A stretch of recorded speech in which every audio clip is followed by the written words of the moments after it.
பாங்கு சத்தம் காதுல கேக்குது, பள்ளியில செவிடன போல போறான். பெருப்ப போறார். இந்த பணம் தான் பெருசு, காசுதான் பெருசு, அல்லா பெருசு இல்ல, கடைதான் பெருசு. வாங்க சொல்லி மோதிட்ட தொழில் அது.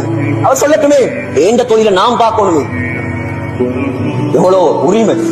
அல்லாஹ் கூப்பிட்டு வராமல் இருப்பதற்கு உரிமையை நம்மிடம் தந்தது யார்? யார் சகோதரர்களே? இந்த ஜுமாவில் முடிவெடுங்கள்.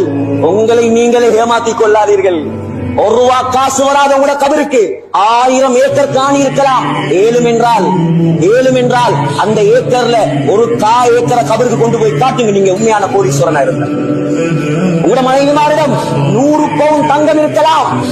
7மாக இருந்தா 1 பவுன் தங்கத்தை கபர்ல வைக்க சொல்லி பாருங்க. வராது சகோதரர்களே. உலகத்தில் அல்லாஹ்வை சந்தோஷப்படுத்துங்கள். அல்லாஹ்வுடைய கடமைகளை வீணாக்கி விடாதீர்கள். கை நல்லா இருக்குது, கால் நல்லா இருக்குது, ஜிம் பொடியோட தெரிகிறான், சண்டையா அடிபுடியா ஊருக்கு முன்னாலே. நான் சொல்றதெல்லாம் பொய்யா சகோதரர்களே? முஸ்லிம் சமூகத்தில் நடக்கிற ஆகப்பெரிய அநியாயம் இதெல்லாம். கைய தந்தவன், கால தந்தவன், ஆரோக்கியத்தை தந்தவன், இவனுக்கு ஒரு 5 நிமிஷம், ஒரு 10 நிமிஷம் நெத்திய நிலத்தில வச்சு சதிதா செய்ய வக்கில்லண்டா எங்களை விட துப்பாக்கியவான் இந்த உலகத்தில் வேற யார் இருக்க முடியும்?